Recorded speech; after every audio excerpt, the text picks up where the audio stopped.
Good morning and welcome to My Mother the Thinking Man. Today we're going to be looking at receiving the grace of God in vain. In Isaiah 5 1 to 30, we read, I will sing for the one I love, a song about his vineyard. My loved one had a vineyard on a fertile hillside. He dug it up and cleared it of stones and planted it with the choicest vines. He built a watchtower in it and cut out a winepress as well. Then he looked for a crop of good grapes, but it yielded only bad fruit. Now you dwellers in Jerusalem and people of Judah, judge between me and my vineyard. What more could have been done for my vineyard than I have done for it? When I looked for good grapes, why did it yield only bad? Now I will tell you what I am going to do to my vineyard. I will take away its hedge, and it will be destroyed. I will break down its wall, and it will be trampled. I will make it a wasteland, neither pruned nor cultivated, and briars and thorns will grow there. I will command the clouds not to rain on it. The vineyard of the Lord Almighty is the nation of Israel, and the people of Judah are the vines he delighted in. And he looked for justice, but saw bloodshed, for righteousness, but heard cries of distress. Woe to you who add house to house and join field to field, till no space is left, and you live alone in the land. The Lord Almighty has declared in my hearing, surely the great houses will become desolate, the fine mansions left without occupants. A 10-acre vineyard will produce only a bath of wine. A homer of seed will yield only an ephah of grain. Woe to those who rise early in the morning to run after their drinks, who stay up late at night till they are inflamed with wine. They have harps and lyres at their banquets, pipes and timbrels and wine, but they have no regard for the deeds of the Lord, no respect for the work of his hands. Therefore, my people will go into exile for lack of understanding. Those of high rank will die of hunger, and the common people will be parched with thirst. Therefore, death expands its jaws, opening wide its mouth.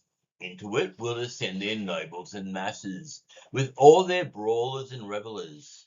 So people will be brought low, and everyone humbled, the eyes of the arrogant humbled. But the Lord Almighty will be exalted by his justice, and the holy God will be proved holy by his righteous acts. Then sheep will graze as in their own pasture. Lambs will feed among the ruin of the rich. Woe to those who draw sin along with cords of deceit, and wickedness as with cart ropes. To those who say, let God hurry, let him hasten his work, so we may see it.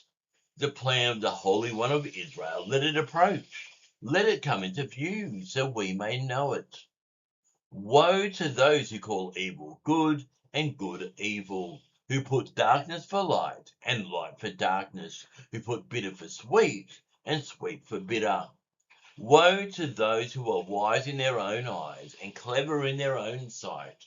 Woe to those who are heroes at drinking wine and champions at mixing drinks, who acquit the guilty for a bribe, but deny justice to the innocent. Therefore, as tongues of fire lick up straw, and as dry grass sinks down in the flames, so their roots will decay, and their flowers blow away like dust. For they have rejected the law of the Lord Almighty, and spurned the word of the Holy One of Israel. Therefore, the Lord's anger burns against his people. His hand is raised, and he strikes them down. The mountains shake, and the dead bodies are like refuse in the streets. Yet for all this, his anger is not turned away. His hand is still upraised. He lifts up a banner for the distant nations. He whistles for those at the end of the earth. Here they come, swiftly and speedily. Not one of them grows tired or stumbles. Not one slumbers or sleeps. Not a belt is loosened at the waist. Not a sandal strap is broken. Their arrows are sharp, all their bows are strung. Their horses' hooves seem like flint, their chariot wheels like a whirlwind. Their roar is like that of the lion. They roar like young lions. They growl as they seize their prey and carry it off with no one to rescue. In that day they will roar over it like the roaring of the sea.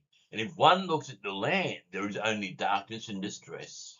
Even the sun will be darkened by clouds.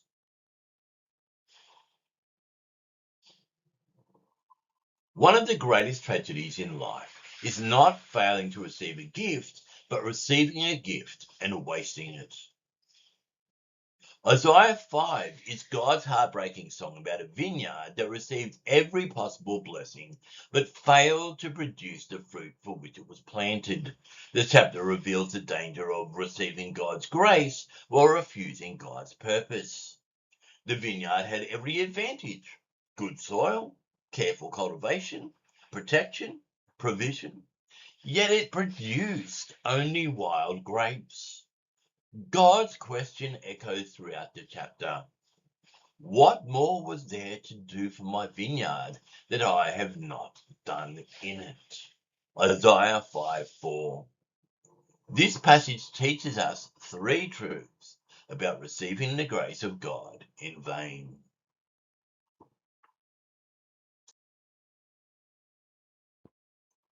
God's grace gives us every advantage.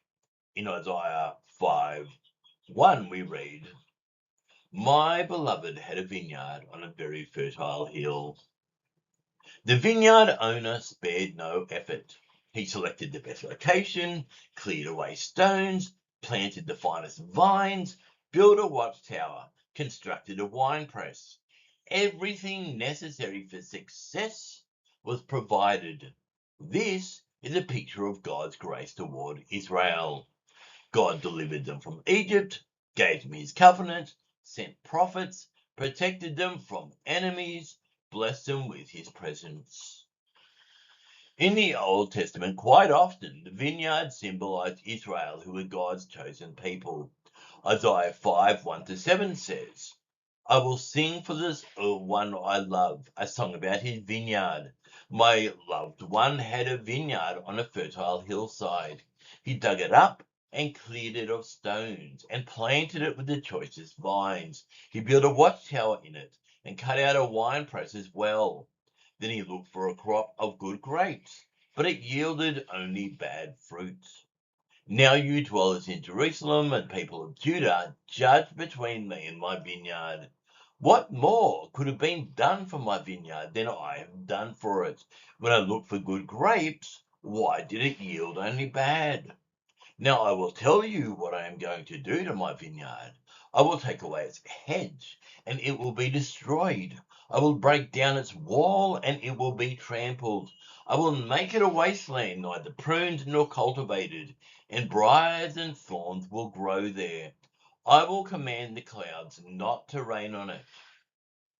The vineyard of the Lord Almighty is the nation of Israel, and the people of Judah are the vines he delighted in. And he looked for justice, but saw bloodshed, for righteousness, but heard cries of distress.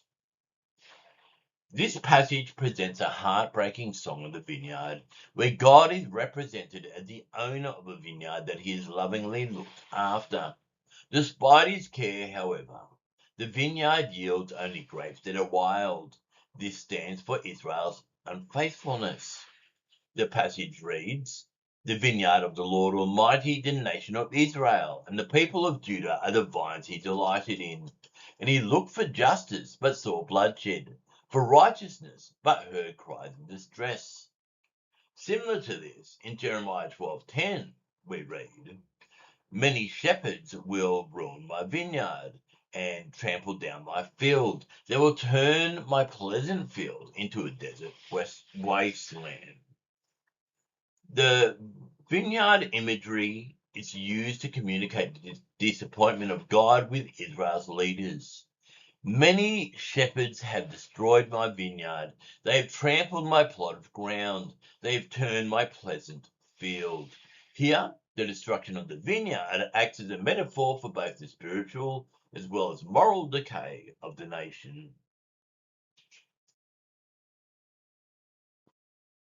Many Christians have received extraordinary spiritual privileges. Some have heard the gospel since childhood, possess multiple Bibles, enjoy faithful churches, live where they can worship freely. All these things are gifts of grace. The question is not whether God has been gracious. The question is what fruit his grace is producing in us.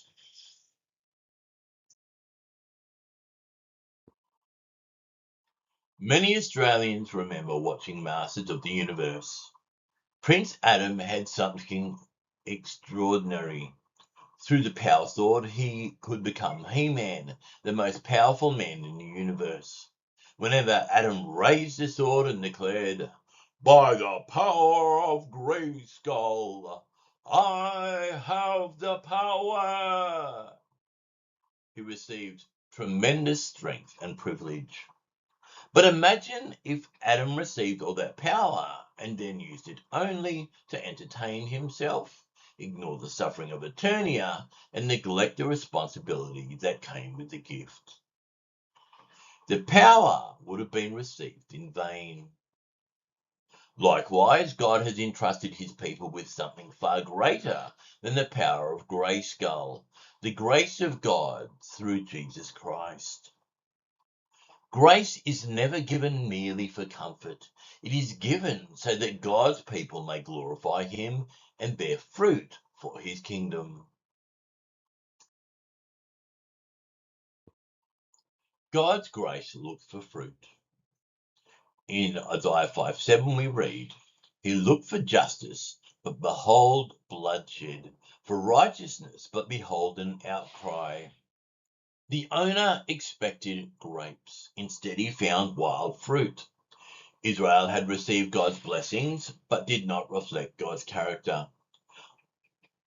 God looked for justice, mercy, holiness, righteousness. Instead, he found oppression, corruption, violence, rebellion. In Isaiah's famous vineyard song, on which Jesus' vineyard parable is based, Matthew 21:33-41 says, "Listen to another parable. There was a landowner who planted a vineyard. He put a wall around it, dug a winepress in it, and built a watchtower. Then he rented the vineyard to some farmers and moved to another place. When the harvest time approached, he sent his servants to the tenants to collect his fruit.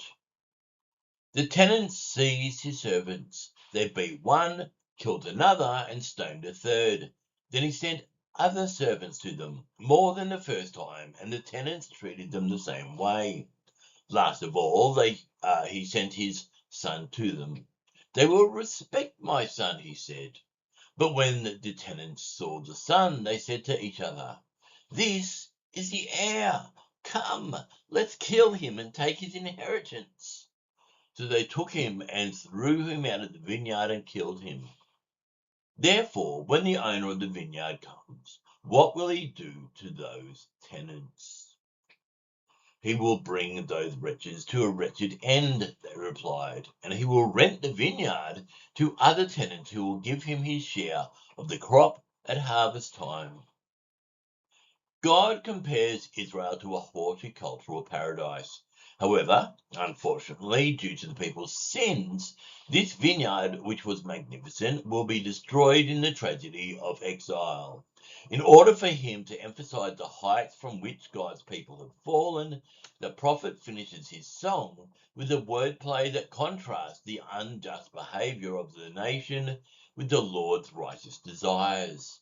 The end of Isaiah's or vineyard song uses Hebrew words that are very similar, but that have very different meanings that underline the theological area in the prophet's poetry. Isaiah 5:7 says, "The vineyard of the Lord Almighty is the nation of Israel, and the people of Judah are the vines he delighted in. And he looked for justice, but saw bloodshed, for righteousness, but heard cries of distress." The Hebrew of this verse pronounces the problems that are among the Israelites. Specifically, the Hebrew word for justice is mishpat, and the word that means oppression, mishpak. Also, the Semitic spelling of righteousness is Tsedaqah, and outcry is Tseaqah. In each case, the linguistic difference between these words is a matter of only one letter. But what a difference a letter makes. What Isaiah's wordplay does is to show the reader that sometimes it doesn't take a whole lot to stray from the will of God. Reminds me a bit of Pilgrim's Progress when Pilgrim is led astray by worldly wise men. Even though Israel has weaknesses, Isaiah clarifies that God does not abandon the chosen people, which also increases our confidence that God will not leave us due to our weaknesses, of which there are many. Speak for yourself, I hear you say.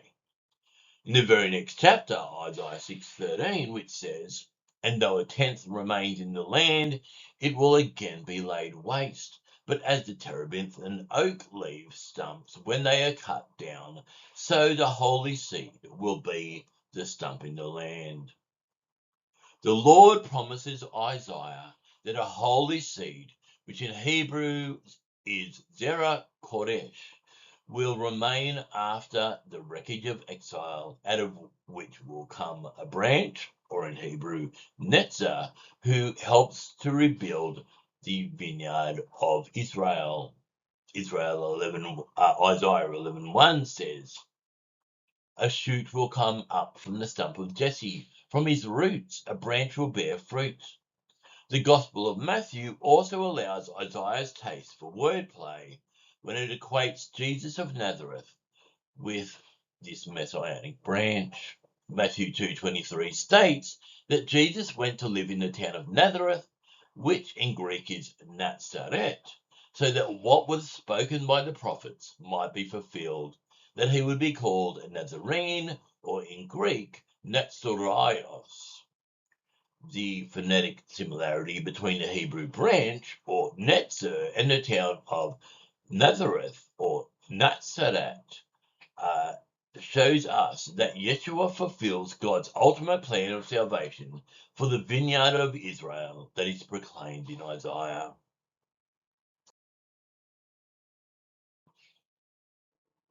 God still looks for fruit today.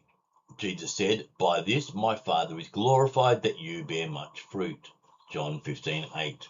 Fruit includes love, holiness, generosity, humility, obedience, service.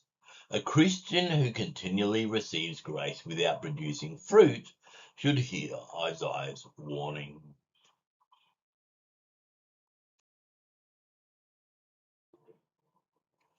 Grace can be rejected through persistent sin. Isaiah pronounces 6 devastating woes.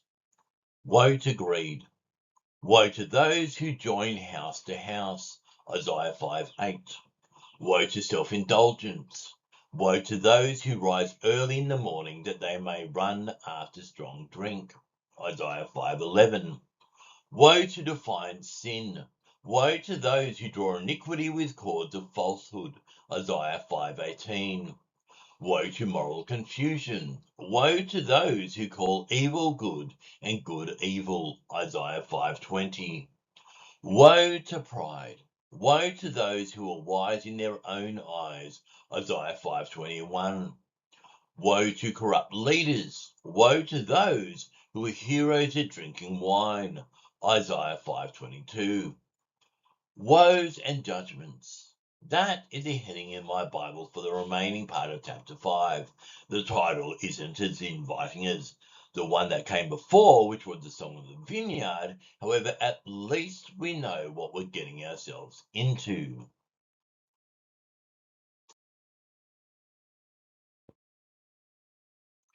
We have 6 woes. These correspond to 6 sinful fruit that the Lord found in his vineyard. The first is the sin of coveting and oppression. Isaiah 5:8 says, "Woe to you who add house to house and join field to field, till no space is left and you live alone in the land." There are a couple of sins here. One is the simple sin of coveting or greed. As we know, men want more houses and bigger houses, more land. They cannot be satisfied with their bit. They go beyond even the desire to be well off. They want as much as they can possibly get until nothing is left and they are left alone. Reminds me a bit of an old Alice Cooper song called Gimme, and it's from one of my favourite albums of his, Brutal Planet. In the song, the refrain is basically, "Gimme this, gimme that," repeated over and over again. The other sin that is implicated is oppressing one's neighbours. What we need to understand is that land was the livelihood as well as living space. Remember, this is a society that is agricultural. Defrauding someone of his land essentially made him destitute, so the only means left to survive was to work for the new owner, which basically made him a slave. I mean, let's call a spade here, folks. Micah, who was a contemporary of Isaiah, also denounces this activity. Woe to those who plan iniquity, to those who plot evil on their beds. At morning's light they carry it out because it is in their power to do it. In Micah 2:2 we read, "They covet fields and seize them, and houses and take them. They defraud people of their homes. They rob them of their inheritance." The reason this act is made all the worse is that the law had intended to protect God's people from that very condition. The land of a man was to pass down through his generations. However, if someone, due to poverty, had to sell his land, it was the responsibility of another family member to redeem the land for him. If there was no one and the man could later repurchase it, the new owner was bound to return it. Whatever the case was, the land had to be returned in the year of Jubilee. Nothing to do with the English Royal Jubilee. The price for the land was decided by calculating the cost of the number of crops that continued until the year. Now, we should be certain that the new owners Isaiah is referring to paid a much less price and had little intention of returning anything. The second woe discusses debauchery, which for those who don't know is taking part in sensual extravagance. In Isaiah 5:11-12 we read, "Woe to those who rise early in the morning to run after their drinks, who stay up late at night till they are inflamed with wine. They have harps and lyres at their banquets, pipes and timbrels and wine, but they have no regard for the deeds of the Lord, no respect for the work of his hands." Here are people who burn both ends of the candle for the reason of keeping up their schedule of drunken bouts. They wake early with a craving for drink and stay up late filling their ravenous thirst. This is definitely not a description of the hardened alcoholic. Instead, it is the description of the man who is unrestrained, chasing after sensual pleasure. The only thing that drives him is the pleasure of the flesh. Someone who would enjoy partaking everything that the Rocky Horror Show stands for. Now let us note verse 12. They have harps and lyres at their banquets, pipes and timbrels and wine, but they have no regard for the deeds of the Lord, no respect for the work of his hands. These people are a proper illustration of Romans 1:18-32, which reads, "The wrath of God is being revealed from heaven against all the godlessness and wickedness of people who suppress the truth by their wickedness, since what may be known about God is plain to them, because God has made it plain to them. For since the creation of the world, God's invisible qualities, his eternal power and divine nature, have been clearly seen, being understood from what has been made, so that people are without excuse. For although they knew God, they neither glorified him as God nor gave thanks to him, but their thinking became futile and their foolish hearts were darkened. Although they claimed to be wise, they became fools and exchanged the glory of the immortal God for images made to look like a mortal human being and birds and animals and reptiles. Therefore, God gave them over in the sinful desires of their hearts to sexual impurity for the degrading of their bodies with one another. They exchanged the truth about God for a lie and worshipped and served created things rather than the Creator, who is forever praised. Amen. Because of this, God gave them over to shameful lusts. Even their women exchanged natural sexual relations for unnatural ones. In the same way, the men also abandoned natural relations with women and were inflamed with lust for one another. Men committed shameful acts with other men and received in themselves the due penalty for their error. Therefore, or furthermore, just as they did not think it worthwhile to retain the knowledge of God, so God gave them over to a depraved mind so that they do what ought not to be done. They have become filled with every kind of wickedness, evil, greed, and depravity. They are full of envy, murder, strife, deceit, and malice. They are gossips, slanderers, God-haters, insolent, arrogant, and boastful. They invent ways of doing evil. They disobey their parents. They have no understanding, no fidelity, no love, no mercy. Although they know God's righteous decree that those who do such things deserve death, they not only continue to do these very things, but also approve of those who practice them. The third woe is deceit. In Isaiah 5:18-19 we read, "Woe to those who draw sin along with cords of deceit, and wickedness as with cart ropes. To those who say, 'Let God hurry, let him hasten his work, so we may see it. The plan of the Holy One of Israel. Let it approach, let it come into view, so we may know it.'" We don't have here another group of people with a different sin from the others. Instead, they achieve the other sin through deceit or being liars, not lawyers. Apologies to those lawyers I know out there. They are pulling along their carts of sin with ropes of deceit. They are working at both defrauding and debauchery, which they do through lying, hypocrisy, and trickery. It's hard to figure out which sacrilegious posture they are taking in verse 19. Are they saying, "Fear on God. If he can act against us, then let him try"? It is hard to believe they could be so blatant in their defiance. Maybe they're just speaking hypocrisy. Oh yeah, may God's justice come. All the while they plan their own schemes of wickedness, for which I would call them extremely foolish. Either activity is a blasphemous one. The fourth woe moves us into a condition that is worsening, and this one is reversing the moral order.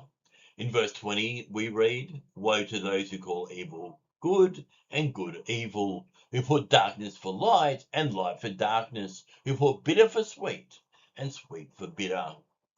It is one thing for us to act badly and admit that it is bad. It is another thing entirely for us to act badly and proclaim it as good. But you can see the progression of how this happens.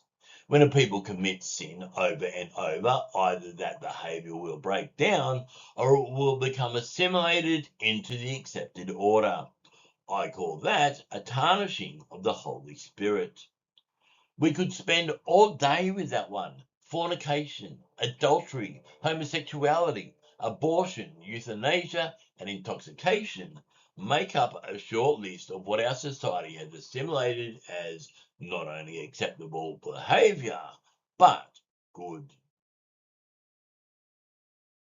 How are we able to turn what was once considered to be evil into something that is now considered to be good? That's easy. We've made man as wise as God. That takes us to the fifth woe. In verse 21 we read, "Woe to those who are wise in their own eyes and clever in their own sight." Perhaps this is the greatest illustration of man's foolishness, that he considers himself to be wise. Now, I don't mean to pick on the Unitarian Church, however, its stated principles speak for themselves. They believe that personal experience, conscience, and reason should be the final authorities in religion. That in the end, religious authority lies not in a book, person, or institution, but in themselves. They put religious insights to the test of their hearts and minds. They uphold the free search for truth. They will not be bound by a statement of belief. They do not ask anyone to subscribe to a creed. They say theirs is a non-creedal religion. They call their faith a free faith. Another way of saying it is, theirs is a religion that doesn't need God's input. Thank you very much. In other words, I would call them utterly delusional. No offense, to quote my niece. Finally, the sixth woe is a mockery of what is good. In verses 22 to 23, we read, "Woe to those who are heroes at drinking wine and champions at mixing drinks, who acquit the guilty for a bribe, but deny justice to the innocent." The designations of heroes and champions are reserved for people who do great deeds. Now they are claimed by squanderers of indulgence who take pride in their feats of indulgence. Let me see how much I can drink and eat, and scorn justice to finance their excesses.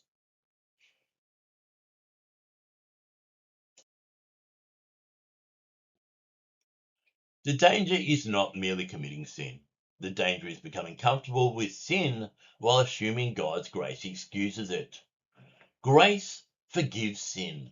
Grace never encourages it.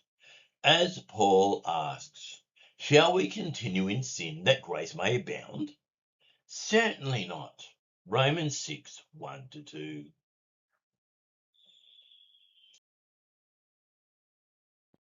Grace rejected leads to judgment. In Isaiah 5:24 we read, "Because they have rejected the law of the Lord of hosts." God's judgment comes because his grace has been continually despised. The people ignored God's word, God's warnings, God's patience. The Assyrian invasion would become the consequence of their rebellion. In this paragraph, the big thing is the obvious statement of the reason why God's judgment and destruction of Israel were proclaimed here as already decided and certain to happen. The past perfect tenses that are used here are the biblical tenses of prophetic certainty. Sinful men who have rebelled against God's government, who continue stubbornly their wickedness, are on a collision course with disaster, decided and prophesied from the foundation of the world, and avoidance is absolutely impossible. The mention of God's law is a reference to the Pentateuch without any doubt whatever, so categorically giving the lie to all theories about the Pentateuch having been drawn from the post-exilic works of Jewish priests. The metaphor that is extended of the lion, the lioness, and the young lions points squarely at the king of Assyria and also his merciless armies as being the instruments through which the coming judgment of God's rebellious and wicked people would be carried out. A reading of Nahum 2:11-13, which says, "Where now is the lion's den, the place where they fed their young, where the lion and lioness went, and the cubs with nothing to fear? The lion killed enough for his cubs, and strangled the prey for his mate. filling his lairs with the kill and his dens with the prey.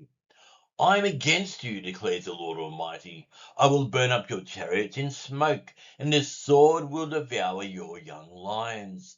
I will leave you no prey on the earth. The voices of your messengers will no longer be heard.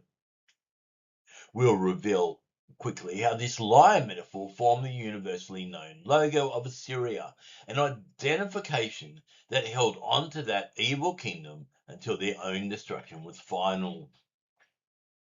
The help that God provided for the enemies who would destroy Israel is indicated in the promise that not even the hoofs of the horses would be lame, and that at centuries of time before the shoeing of horses was known to us, was never heard of.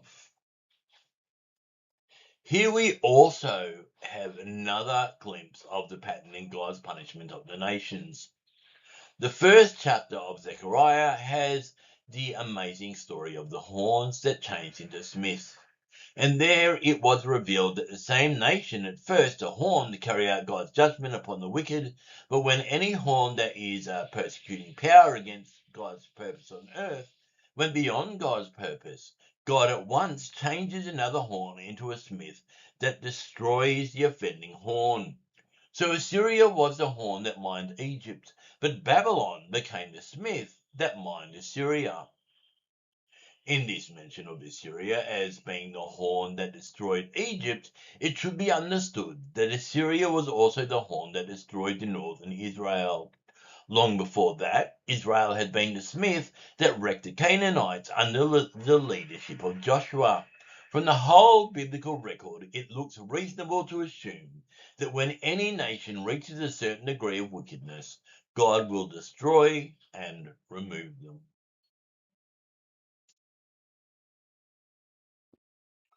The Bible consistently teaches that privilege brings responsibility. Jesus said, "Everyone to whom much was given, of him much will be required." Luke 12:48. The greatest danger is not having too little grace. The greatest danger is becoming so familiar with grace that we no longer respond to it.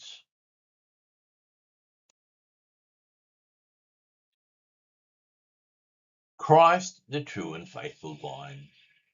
The vineyard of Isaiah failed. Israel failed. We failed. But God sent one who would succeed. Jesus declared, "I am the true vine." John 15:1. Where Israel was fruitless, Christ was fruitful. Where we deserved judgment, Christ bore judgment. At the cross, he took upon himself the punishment of our fruitlessness. Through faith in him, we receive forgiveness, new life, and the power to bear fruit.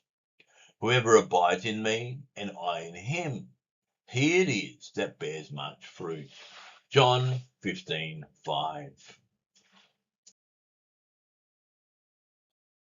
Isaiah 5 asks every believer a searching question. What more was there to do for my vineyard that I have not done in it? Isaiah 5:4. God has given us his Son, his Spirit, his Word, his church, his promises. The issue is not whether we have received grace. The issue is whether that grace is transforming us. Like Prince Adam receiving the power of Grayskull, we have been entrusted with something magnificent. The question is what we will do with it. May we not receive the grace of God in vain. May we abide in Christ, bear fruit for his glory, and show that his grace is not being wasted on us. Amen.